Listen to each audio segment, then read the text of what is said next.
Bonsoir.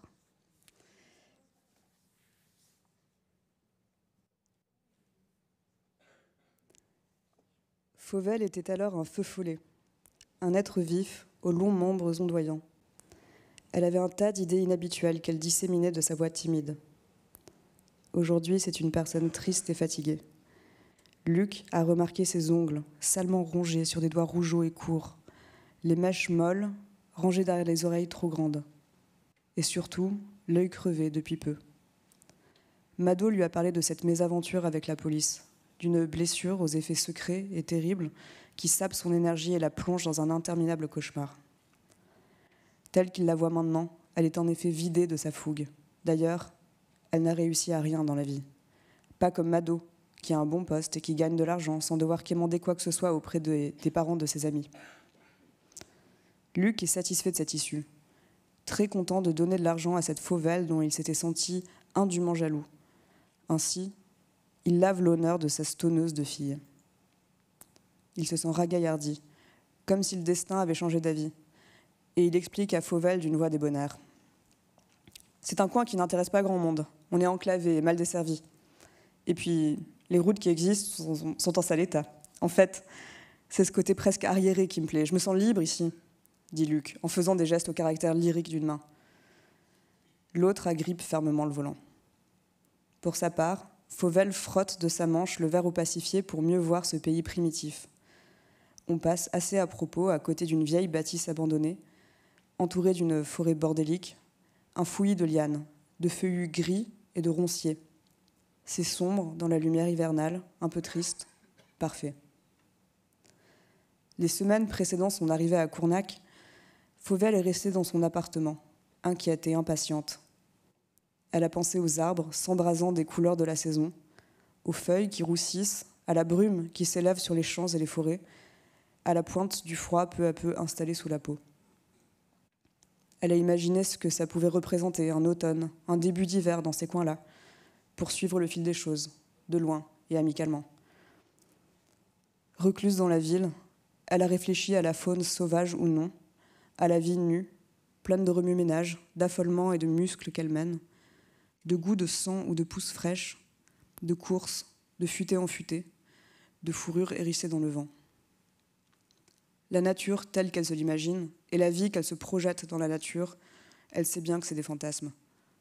Sous sa couette, au milieu de 10 000 rues, de 10 000 routes, cernée par des tunnels ou des ponts qui ondulent, écoutant d'une oreille les chuchotements de son appli de méditation censé apaiser son angoisse chronique, elle se dit que cette nature-là n'existe plus depuis longtemps, si tant est qu'elle ait jamais existé.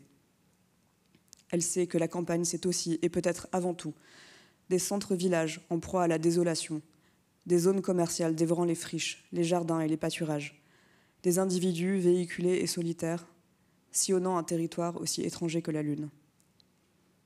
Pourtant, elle a eu hâte d'être arrachée à la ville et à la violence qu'elle y flairait partout. Elle s'y sentait traquée par des ennemis. Partir, ça serait enfin leur échapper. Quand elle arrive à Cournac, elle découvre une campagne jolie mais sauvage, pour ce qu'elle en aperçoit, à travers la vitre embuée de la voiture de Luc, venue la chercher à la gare la plus proche.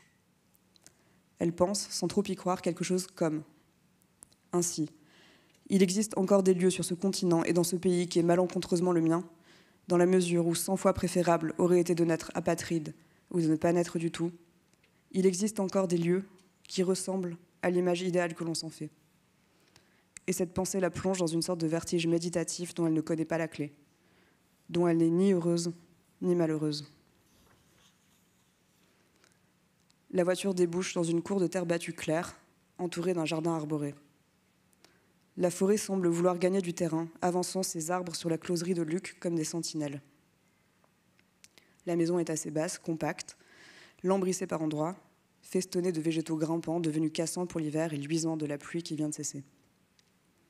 Lorsque Fauvel pose le pied à terre, la chienne, invisible jusqu'alors, apparaît soudain.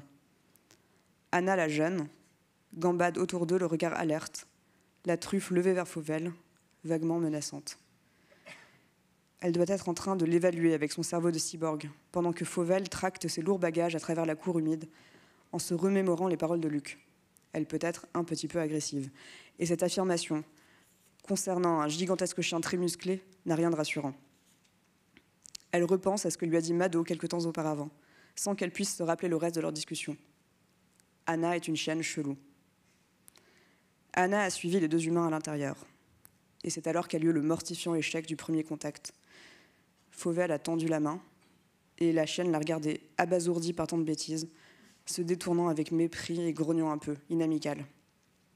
Luc, après avoir fait 1000 papouilles gratifiantes à la chienne, emmène son hôte faire le tour de la maison, composée de pièces biscornues, chacune sur un niveau différent.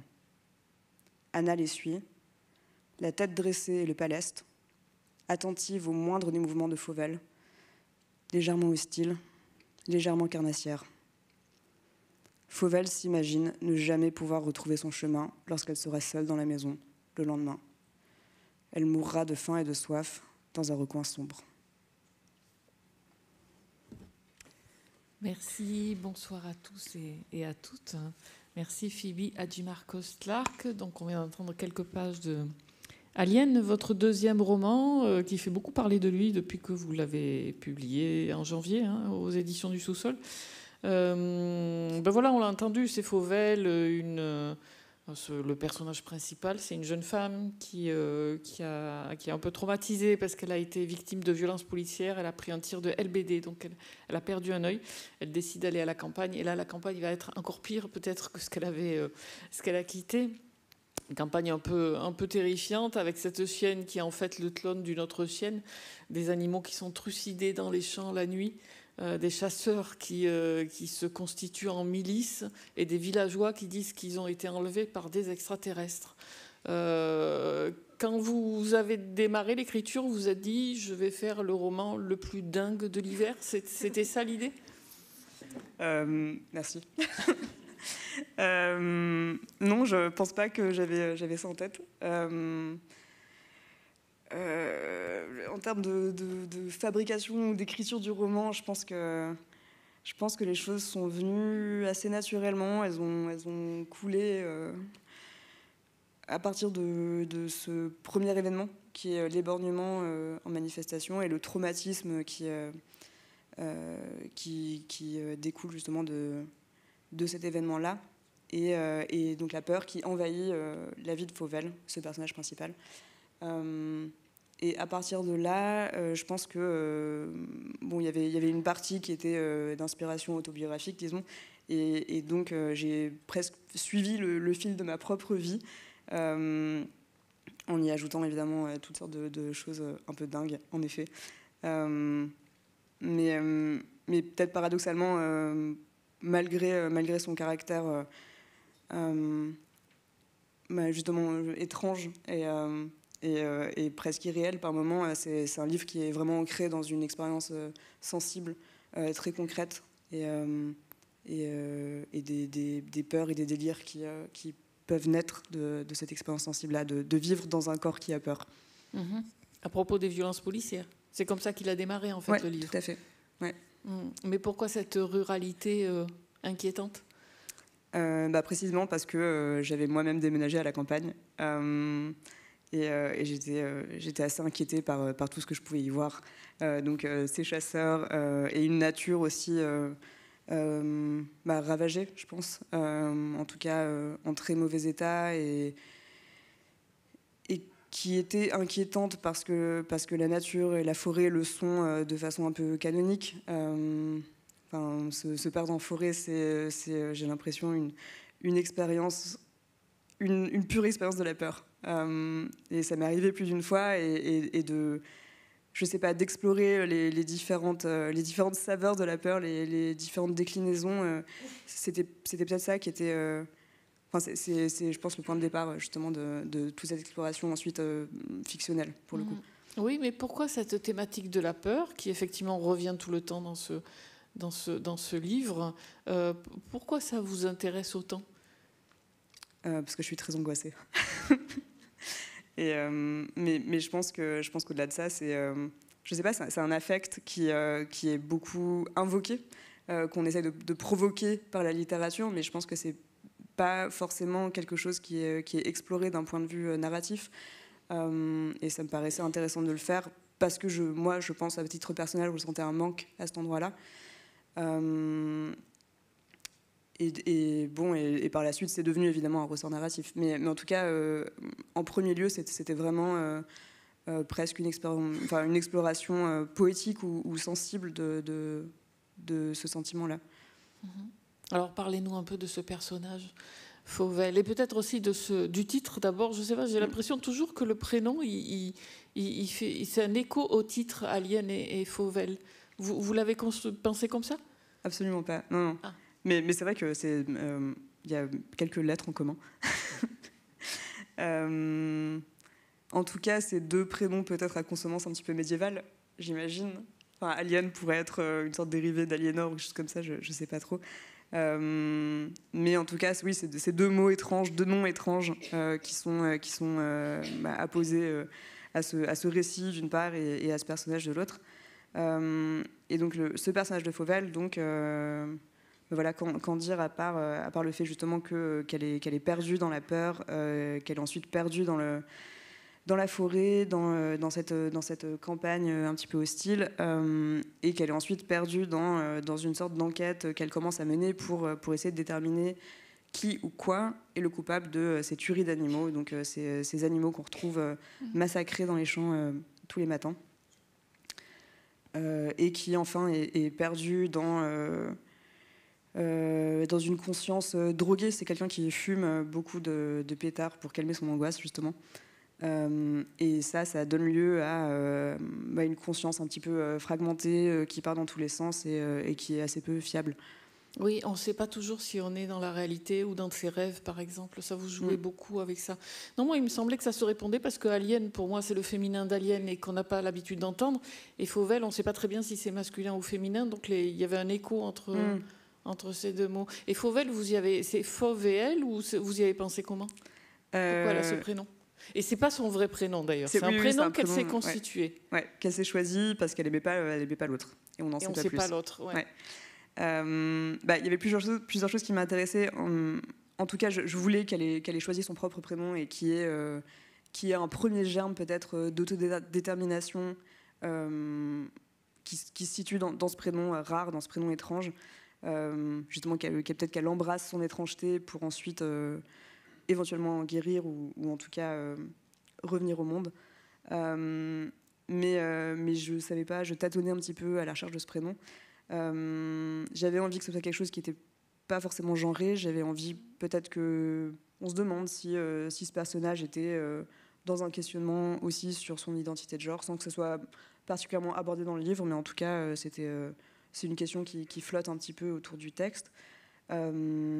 Et au fil de mes lectures, de mes recherches, notamment sur les charivaris et les carnavals médiévaux, je suis tombée sur le roman de Fauvel, qui est un texte du XIVe siècle, je crois, de Gervais Dubu, et qui est une sorte de récit politique qui met en scène un âne, Fauvel, dont le nom est un acrostiche, donc c'est... j'oublie. Bon, chaque lettre symbolise une sorte de péché ou de défaut grave, et donc ce Fauvel prend le pouvoir, remplace son maître dans la maison de son maître, et se fait couronner roi, et se fait courtiser par les prélats du coin qui viennent le torcher. C'est un moment assez important dans le livre.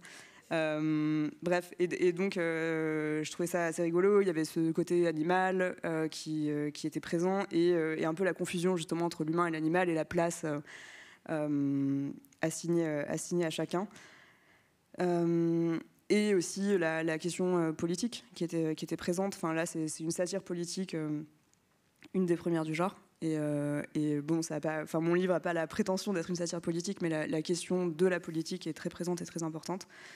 Donc voilà, ça c'était les raisons de ce choix-là qui au début était pas vraiment pensé. Enfin, j'ai juste choisi ce nom un peu au hasard, et en me disant que c'était un nom de remplacement en attendant de trouver mieux, et finalement effectivement il y a aussi ce côté Fauvel qui est assez rigolo, auquel j'avais pas pensé avant que t'en parles, mais ouais. Et ensuite Alien, ça pourrait être le féminin d'Alien, donc l'extraterrestre, qui est donc une figure qui plane elle aussi sur tout le livre sans qu'on sache vraiment de quoi il s'agit. Et ça, c'est important aussi. Mais c'est aussi, ça pourrait être un verbe conjugué, je pense. Ça pourrait être un prénom, ça pourrait être plein de choses. Ouais, c'est marrant, mais je crois que vous venez de la poésie, donc cette façon de tout le temps chercher autour des mots, ça vient de là. Votre travail littéraire, il est quand même marqué, c'est par ce travail de poète. Bah, je pense que quelque part, oui, sans doute. Je pense pas écrire de la poésie comme j'écris du roman. Mais en tout cas, il y a certainement un goût pour les mots, les beaux mots, et le plaisir qu'on peut en tirer. Et, la justesse, je pense, est importante. Et alors, on a parlé d'identité avec le prénom de Fauvel, et effectivement, l'identité de genre. C'est effectivement une question qui revient tout le temps sous plein de formes, déjà parce que la chienne n'est pas vraiment une chienne, c'est un clone, etc. etc. Il y a la question de l'identité de genre qui revient à plusieurs endroits du roman, mais c'est l'identité tout court même, le fait d'être humain ou pas, le fait d'être un animal ou pas. Et ça aussi, pourquoi ça vous a intéressé, pourquoi c'est arrivé dans ce roman ? Ou comment c'est arrivé dans ce roman ? Ça, c'est une question à laquelle je crois ne pas avoir de réponse. Je ne sais pas exactement comment c'est arrivé. Mais en tout cas, c'est des questions qui me traversent moi. Une fois de plus, c'est bon, je botte en touche, parce que j'aurais envie de dire une fois de plus que c'est moi, ma propre expérience de ma relation à mon genre, de ma relation à l'animalité ou à l'humanité, que je trouve très problématique par endroits. Je me demande, j'ai beaucoup de questions sur la position qu'on occupe toutes et tous, et c'était peut-être une manière de mettre en jeu ces questionnements-là. Ouais, mais les extraterrestres, quand même. Ils sont très intéressés aussi par ces questions de genre, justement. Ouais. Ils s'intéressent à la fois au genre, disons, sexuel, mais aussi à la frontière entre l'humanité et l'animalité, et peut-être à la frontière entre les éléments aussi, on ne sait pas tellement, entre les consciences, entre les individus. Et finalement, les personnages se retrouvent aussi à se questionner sur ces points-là, à se perdre un petit peu les uns dans les autres. Et on ne sait pas trop si c'est sous l'effet des extraterrestres ou pas, mais en tout cas, ces extraterrestres, je pense qu'ils sont une sorte de... Comment dire ? Une sorte d'auxiliaire bien commode, quoi, pour introduire ces questionnements-là de façon peut-être un peu plus concrète. Mais quant à leur présence vraiment... malheureusement, je ne peux pas en dire plus. En tout cas, ceux qui ont connu les extraterrestres, c'est la plus belle expérience de leur vie, disent-ils. Ouais, mais je me demande si ça ne cache pas quelque chose de beaucoup plus sombre. Et, personnellement, ma théorie, c'est que c'est plutôt une sorte de délire collectif autour d'une expérience peut-être traumatique, qu'ils ont constitué ensemble, qu'ils ont élaboré ensemble. Mais Non, mais vous parlez de votre livre comme si c'était pas vous qui l'avez écrit. Pourquoi peut-être Non, mais vous êtes en train de découvrir. Non, je découvre pas. Ce que vous imaginez. Non, mais on a l'impression que c'est je sais pas. Moi, j'ai l'impression de pas avoir le contrôle sur le contenu du livre. Comme je le disais un petit peu en préambule, quoi. C'est quelque chose qui s'est déployé presque malgré moi. Et donc j'ai plusieurs théories sur ce qui se passe dans le livre, sur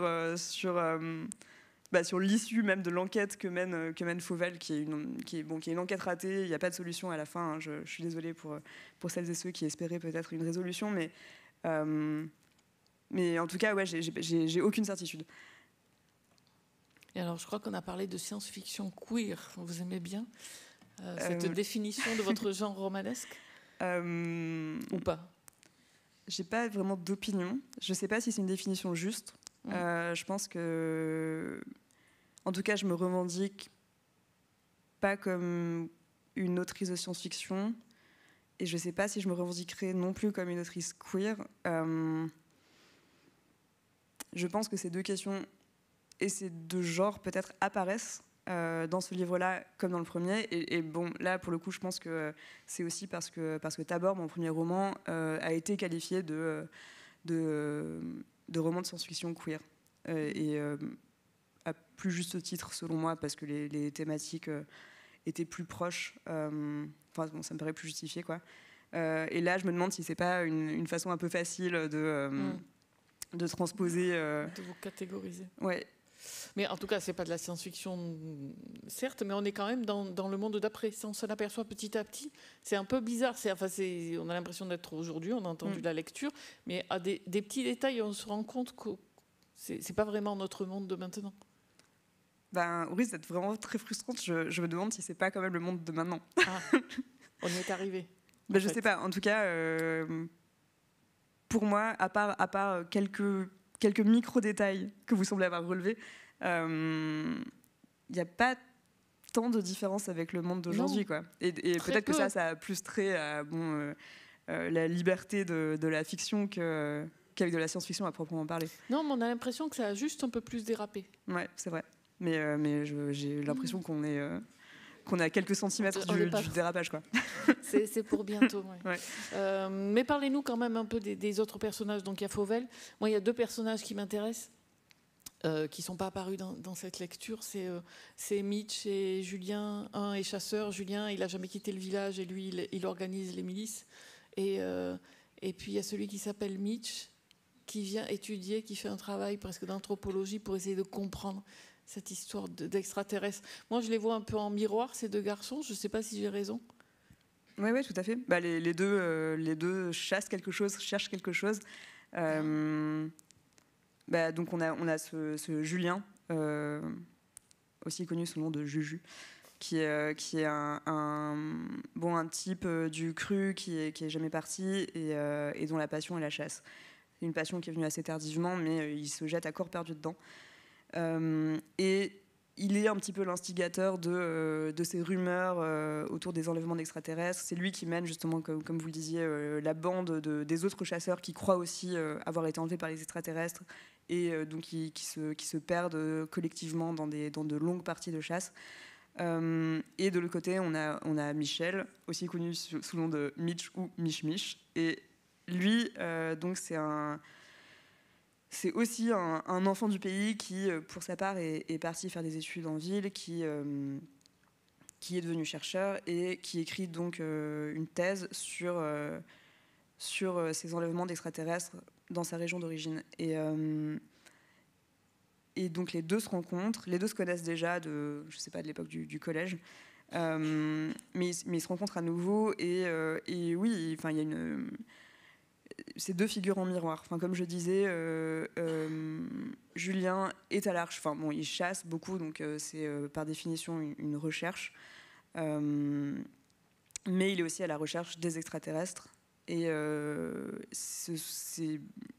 on comprend petit à petit que la raison pour laquelle il est aussi investi dans la chasse et dans cette espèce de mystification collective, c'est qu'il espère le retour des extraterrestres et qu'il cherche à tout prix le moyen de les faire revenir. Et de l'autre côté, on a donc ce Michel qui, lui, cherche à comprendre, cherche à trouver les indices qui vont lui permettre de reconstituer le puzzle qui est cette espèce comme je disais, de délire collectif autour de ces enlèvements. Ah, mais ils sont arrivés comment, ces deux personnages? Vous y pensiez au début du livre ou ils sont arrivés plus tard dans l'écriture? Non, je crois qu'ils sont imposés par eux-mêmes. Mais pourquoi il y a cette histoire de Mitch? Il est très touchant, ce personnage, quand même, qui était malheureux dans ce village, qui en est parti, qui revient. Ouais. Comment vous l'avez imaginé?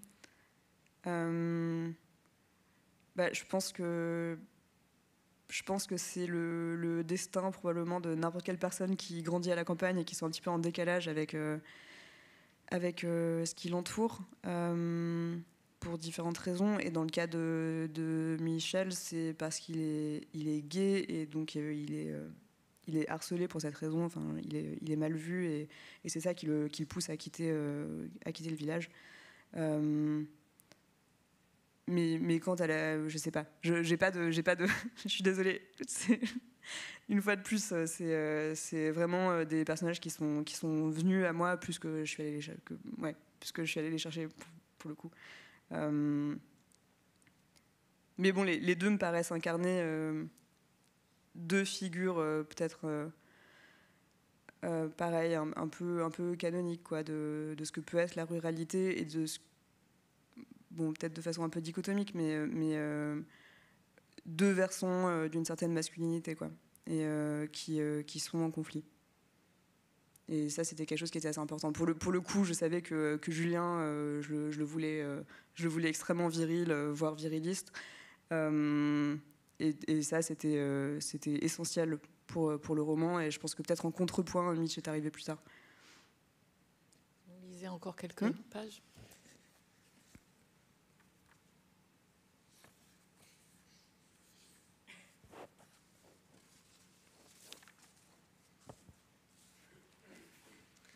Donc maintenant, je vais vous lire un passage qui évoque l'enquête de Fauvel, donc qui est aussi un personnage qui cherche. La quête commence. D'objets incertains, d'issues tortueuses, sans aucun doute, mais c'est avec assurance pourtant que Fauvel s'avance dans les bois, en cherchant. Quoi ?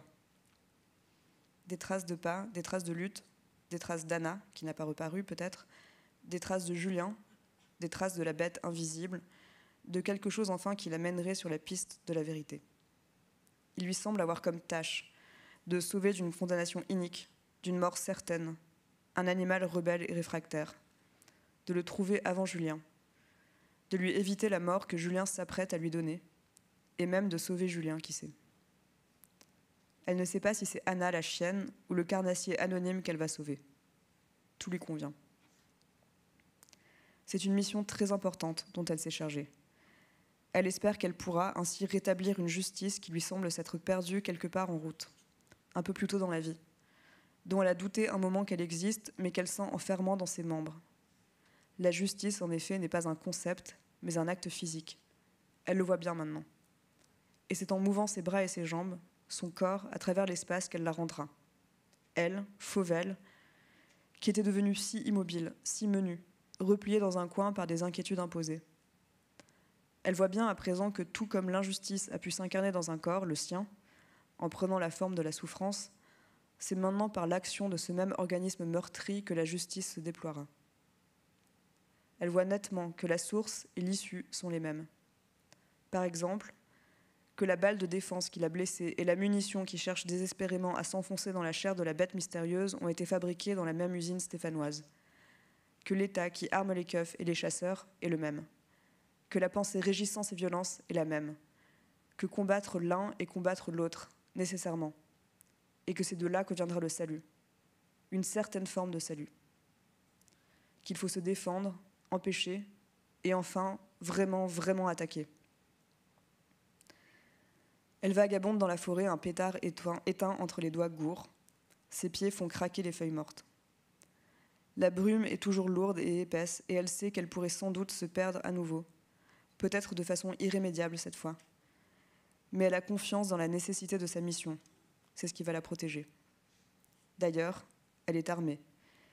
Elle a sur elle une petite bombe de lacrymo qu'elle a achetée il y a longtemps, suite aux menaces d'un type cinglé qui s'était mis à la suivre, à la pister dans les rues, jour après jour. Elle a aussi dans sa poche un opinel replié qui grelotte contre son téléphone. Acier contre terre rare, plastique. Comme les choses sont étranges, polysémiques. La lacrymo qui lui a brûlé la peau et les poumons tant de samedi, dorénavant nichée dans son sac comme talisman, l'extractivisme maudit qui aujourd'hui la protège, la violence qui de tant de manières a transformé sa vie. Tout autour d'elle, la forêt vibre et trémule. Elle sent des regards sur sa nuque, perçoit les faisceaux des pièges, des caméras qui se sont immiscés jusqu'ici, qui traquent à n'en plus finir. Devine les lacis des signaux, des courants électriques, des champs de force tout autour de son corps. Au loin, sourdement, elle entend l'usine ronfler. Elle n'est pas tout à fait à la recherche de Julien, mais elle est sûre qu'il se cache quelque part parmi les arbres, sanguinolent et bestial, en train de dévorer les entrailles d'un chevreuil ou d'un veau. Qu'est-ce qu'elle fera si elle le trouve, elle ne sait pas encore. Elle va le confondre, le punir, là, sur le sol mousseux et humide. Le renvoyer pour toujours vers des sphères extraterrestres qu'il semble vouloir retrouver à toute force, en détruisant parcelle par parcelle la terrestrialité qui l'entoure.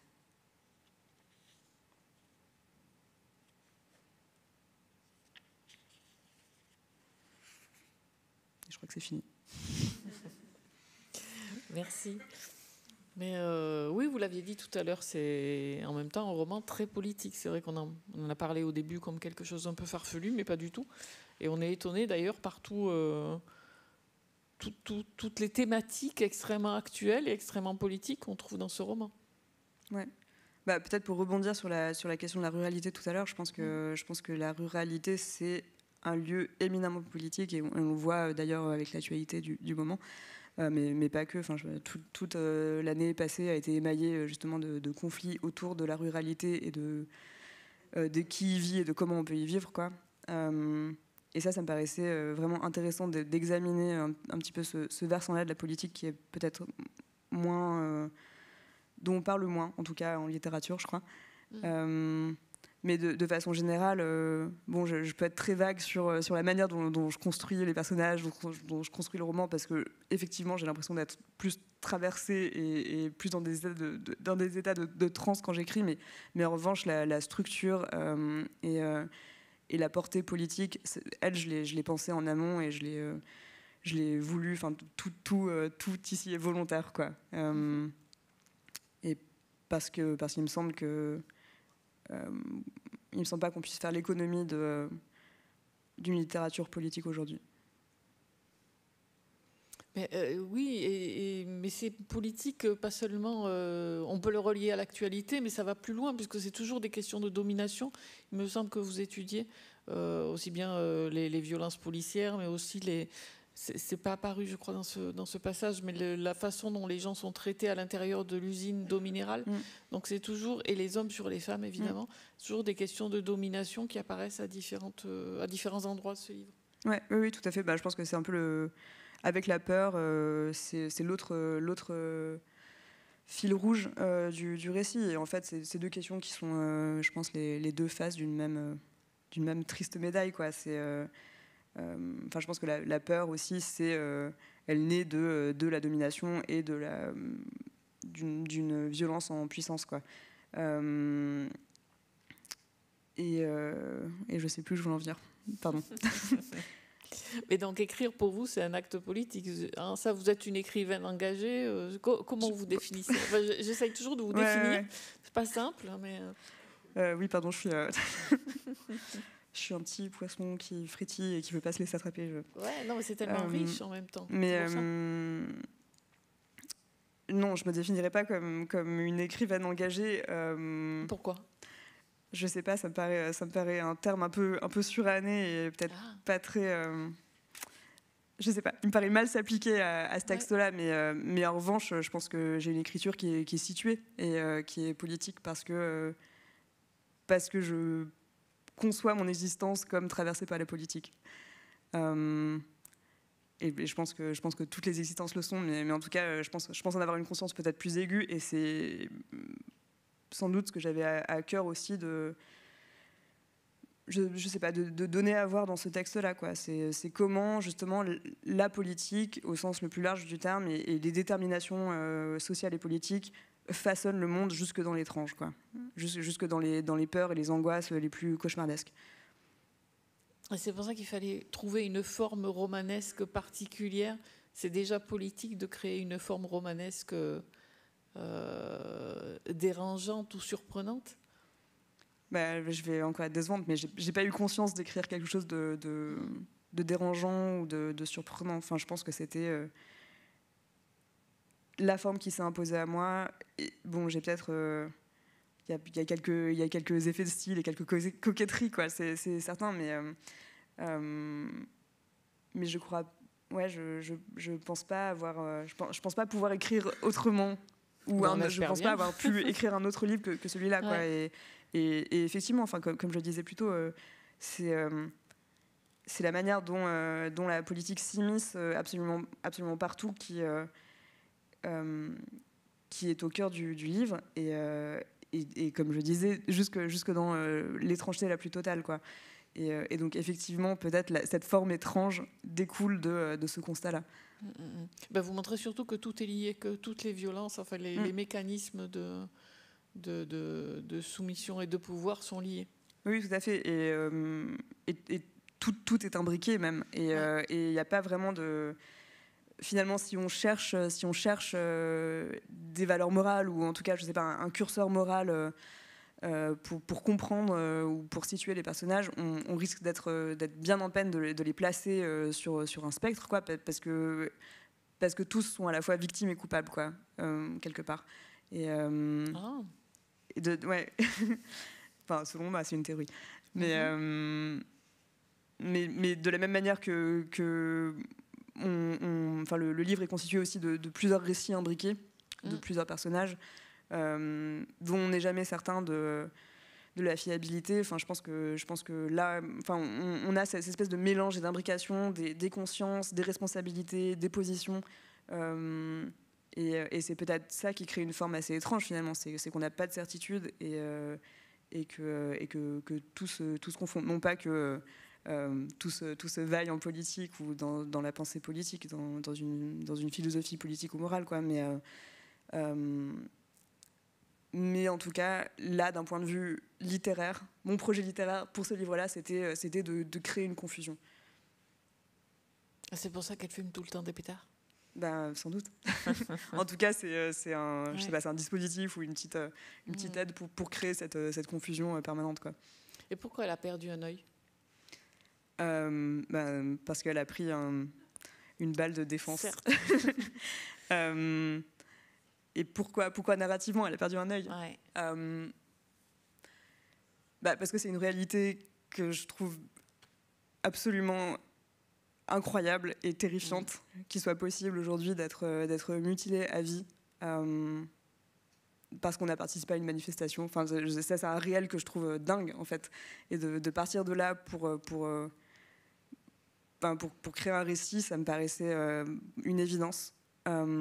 Et aussi cet endroit où on tombe dans l'étrange, on tombe presque dans le fantastique. Enfin, je sais pas, j'ai l'impression que les personnages cyclopes, les personnages qui n'ont qu'un œil peuplent aussi les contes et légendes. Enfin, c'est une figure un petit peu inquiétante, presque de sorcière ou de parc. Enfin, je sais pas, on pense à toutes sortes de choses et donc ça plonge aussi ce personnage Fauvel dans un monde étrange, dans un monde qu'elle contrôle plus et en fait aussi où ses perceptions sont modifiées parce que avec un seul œil on voit plus de la même manière. Et donc ça contribue aussi à son cheminement dans ce monde très très compliqué à comprendre et à percevoir. Mais bon, pour revenir à cette idée de l'étrangeté, et de l'étrangeté du monde, et de l'étrangeté du monde que crée la situation politique, enfin ça me paraissait, je sais pas, une espèce d'évidence qu'il fallait se saisir de ce moment tellement terrifiant et tellement étrange qui est la possibilité de devenir un monstre. À cause de choix et de décisions politiques. Et oui, vous disiez ça modifie ses perceptions. Et ça, c'est intéressant, il me semble, parce qu'effectivement, elle perçoit pas le monde comme les autres du fait qu'elle a un œil en moins. Donc ça en fait un personnage... Ouais. Et ça modifie sa vision, évidemment, mais ses autres perceptions, du coup, sa sensibilité au toucher, son ouïe, son odorat sont plus développées. Et donc ça nous conduit aussi déjà vers peut-être une sorte d'animalité, une sorte de corps alternatif, qui est aussi celui d'Anna, la chienne, qui est aussi un monstre, mais un monstre réel, enfin un monstre qui peut exister, qui paraît mythologique, mais dont des exemplaires existent déjà un peu partout sur Terre. Enfin, il est possible de cloner des chiens, les gens le font, les gens clonent leurs chiens. Et voilà, enfin, juste, le monde est tellement étrange, je pense que c'est peut-être même pas la peine de faire de la science-fiction, enfin, tout est déjà là, quoi. Mais justement, les deux, enfin, Fauvel et la chienne, entretiennent une relation particulière parce que toutes les deux sont. Mais comment on travaille littérairement l'étrangeté, justement, sans être. Parce qu'on a l'impression que vous êtes toujours sur un fil. Il faut pas non plus que ça soit trop. Enfin, je ne sais pas comment vous avez travaillé ça. Vous avez jeté des passages en disant non, ça va pas, c'est trop, ou comment.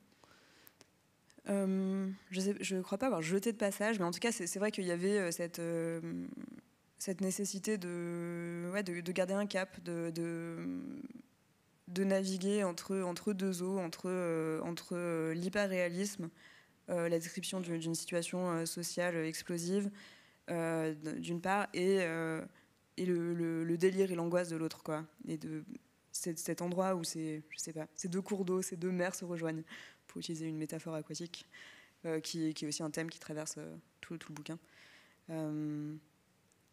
Ouais. Il fallait cette étrangeté-là pour parler de la politique, par exemple. Oui, non, tout à fait. Ouais. Ouais. Mais je pense que l'inverse était vrai aussi.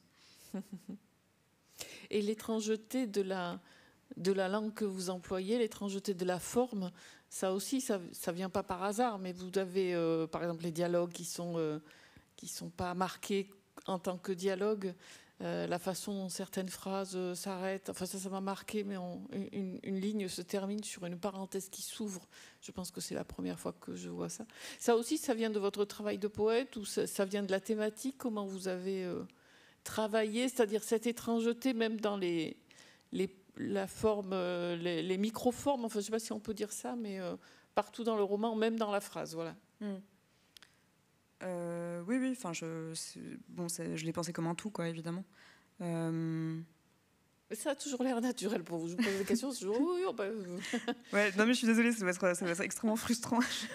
Non, c'est vrai. C'est des sortes de non-réponses à chaque fois, quoi. Mais oui, enfin, je pense que ça vient de la poésie, certainement. Enfin, l'envie de travailler avec le texte, de dire des choses avec la forme du texte aussi. Enfin, les dialogues. Donc les dialogues sont présentés.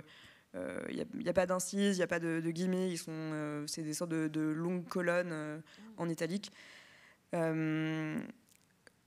Ça crée des moments de réel où on ne sait pas trop qui parle, qui s'adresse à qui. Enfin, on peut le deviner avec le contexte, mais des fois on le devine après. Et parfois on le devine après, absolument.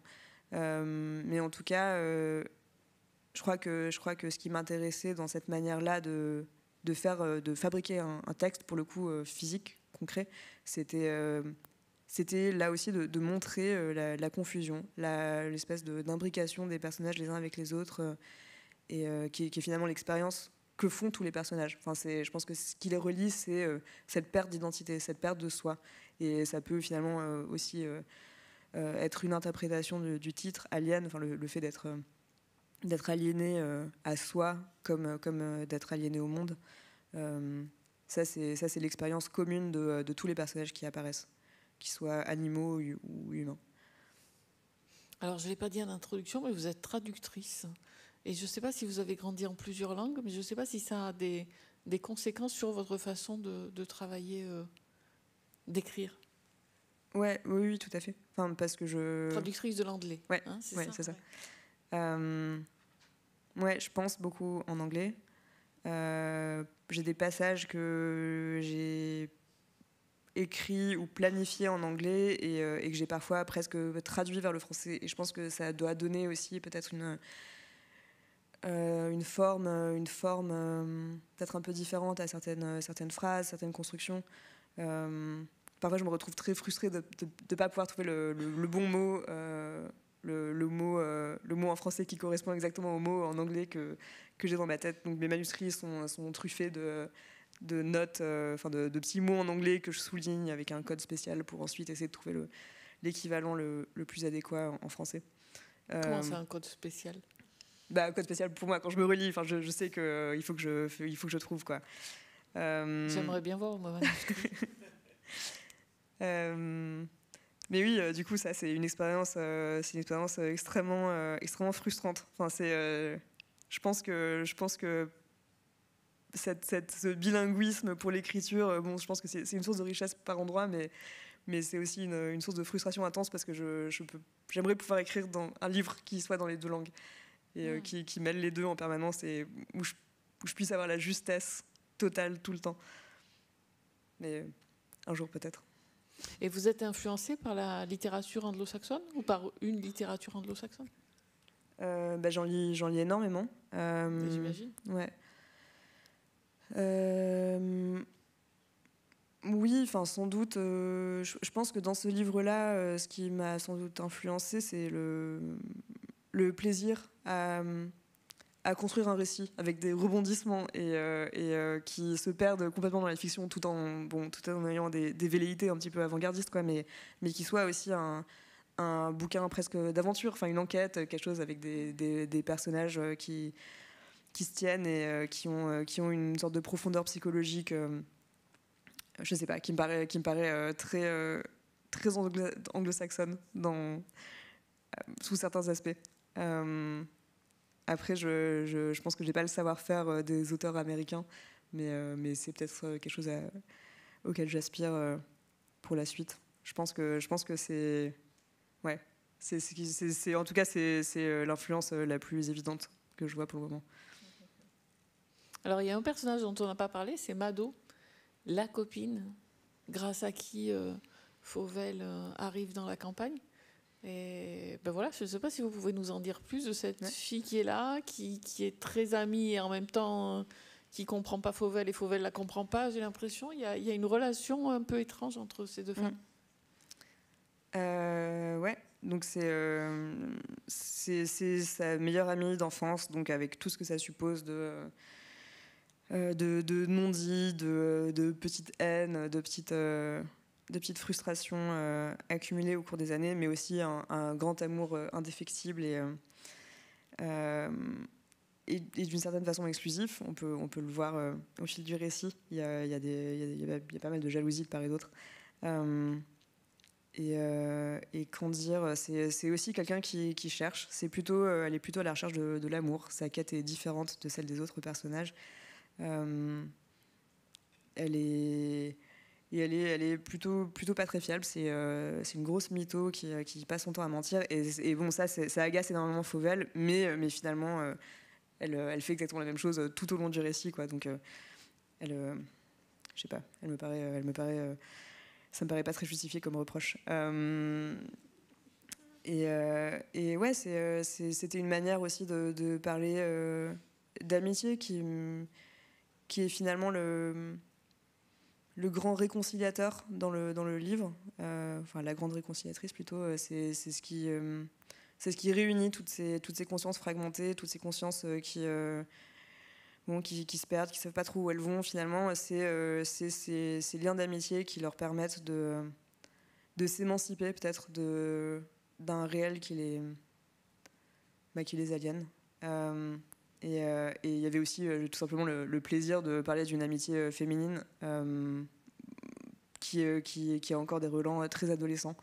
Voilà, elles aiment bien regarder la télé ensemble, elles se tressent les cheveux, elles se racontent des secrets et des histoires de cul. Enfin, elles ont cette espèce de complicité qui me paraît très touchante et qui me paraît être ouais, je sais pas, une composante essentielle de ma vie à moi en tout cas, et c'était quelque chose que j'avais envie de partager, peut-être de façon plus généreuse qu'ailleurs dans le roman, qui est peut-être un peu sec et un peu cruel par endroits. C'était un petit rayon de soleil. Vous nous lisez un autre passage? Ouais.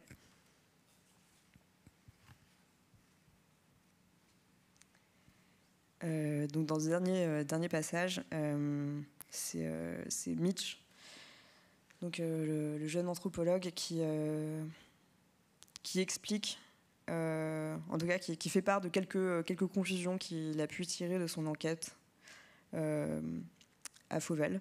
Donc des conclusions évidemment qui sont provisoires et qu'il ne faut pas prendre pour argent comptant. Ouais, ça t'étonnera pas qu'eux pensent que c'est des extraterrestres. Enfin, il y a 2 versions qui circulent dans la bande. Là aussi, ça dépend à qui tu demandes. Et ça dépend si tu leur parles quand ils sont seuls ou à plusieurs. Tu vois, jusqu'à présent, ils me disaient tous unanimement que c'était un coup des entités avec lesquelles ils sont en communication. qu'elles mènent des expériences sur tout ce qui est terrien, qu'elles prélèvent les organes génitaux parce qu'elles se servent de leur énergie pour voyager, ou les yeux pour accroître leur connaissance, parce qu'elles ne fonctionnent pas comme ça. Pas de système reproductif, pas de système visuel. Elles perçoivent par la peau ou directement avec leur cerveau. Enfin, c'est pas très clair. Et puis, pour la reproduction, c'est un genre de parthénogénèse totalement niqué, il faudra que je te raconte un jour. Bref, selon eux, c'est pour ça que c'est aussi bien fait, les incisions, les prélèvements, tout ça. Et que c'est la preuve ultime que le coin est surveillé, qu'il y a un truc spécial ici. Donc là, ils parlent de justement ces animaux massacrés dans les champs toutes les nuits.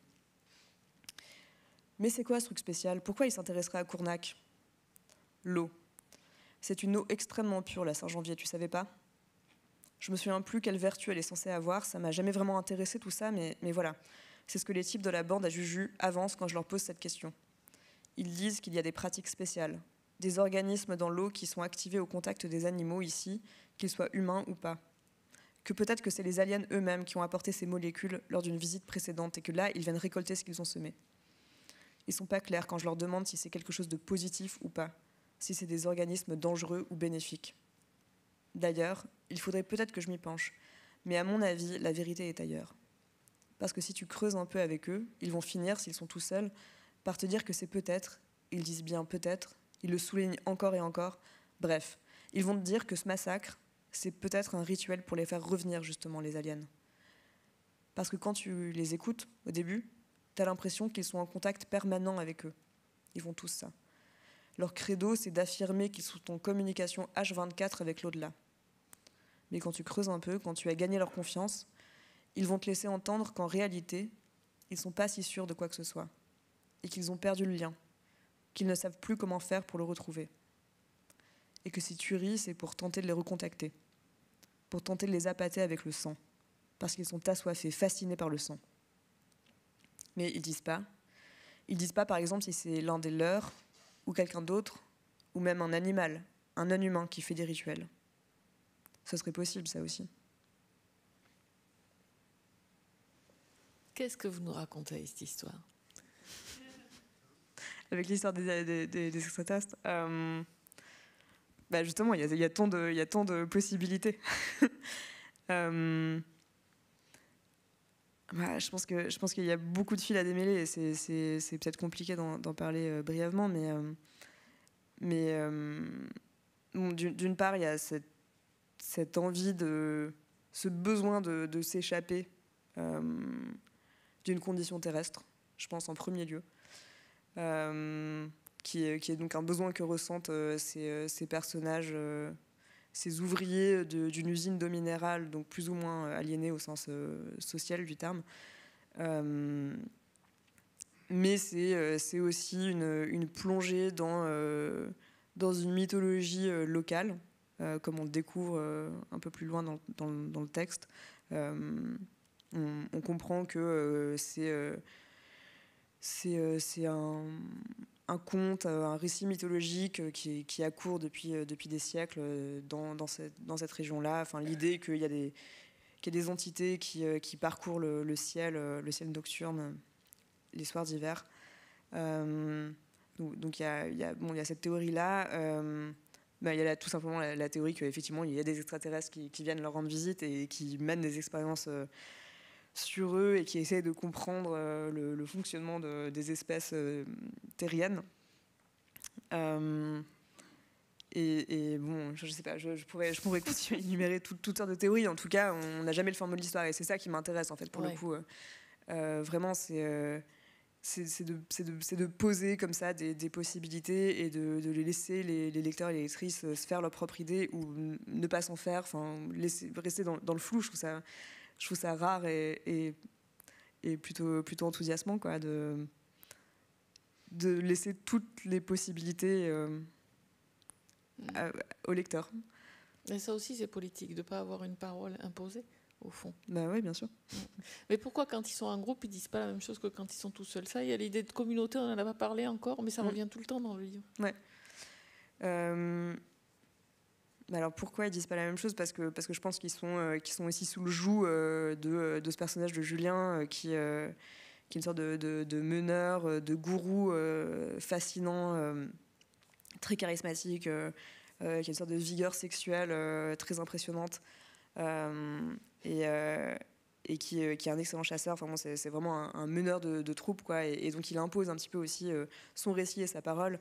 Cela dit, qu'on interroge par exemple la mère de Julien à un moment donné dans le récit, elle va dire totalement l'inverse, qu'en fait c'est lui qui se menait par le bout du nez par cette troupe de chasseurs.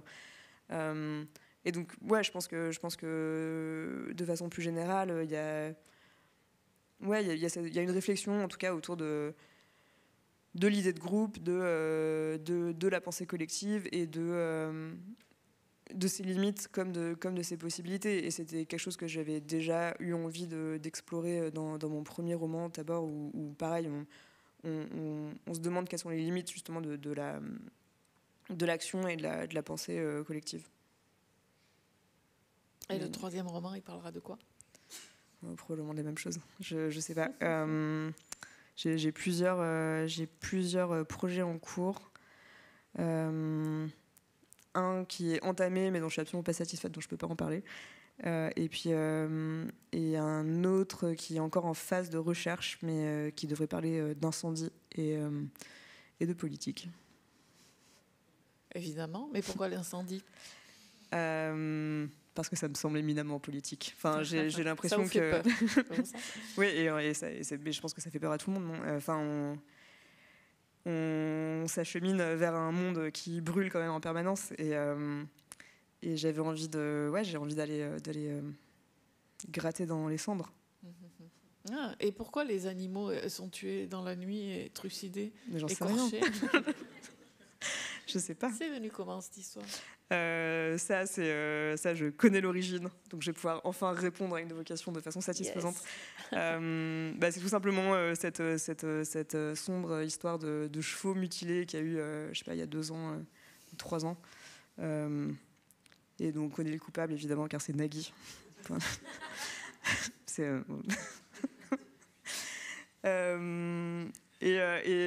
ça m'intéresse, bon, évidemment ça m'a passionnée parce que je suis passionnée par les faits divers les plus sordides, et ça fait longtemps oui. Oui, j'ai même songé à m'abonner au Nouveau Détective. Enfin, c'est un peu une obsession. Et non, mais en revanche, ce qui m'a beaucoup intéressé, c'était l'espèce de récit qui s'est constitué super vite autour de ce qui était quelques morts isolées qui avaient une explication tout à fait rationnelle, quoi, et tout de suite il y a une sorte d'inflation et de construction fictive, quoi, fictionnelle, et ça me paraissait incroyable de voir un peu en direct, en temps réel, cette constitution, la constitution d'un récit. Et d'un récit qui a tenu quand même un petit moment, quoi, et à tel point que c'est rentré dans l'imaginaire collectif. Enfin, je pense que cette histoire, vous êtes probablement nombreux et nombreuses à la connaître et à la reconnaître. Et c'est parti de pas grand-chose, quoi. Enfin, c'est vraiment parti d'un récit. Merci. Merci. Phoebe Hadjimarkos-Clarke. Donc voilà, Alien, c'est votre roman qui est publié au Sous-sol. Merci à tous et à toutes pour votre écoute. Et si vous voulez poser des questions à Phoebe Hadjimarkos-Clarke, elle sera dans le hall dans 5 minutes. Merci. Merci.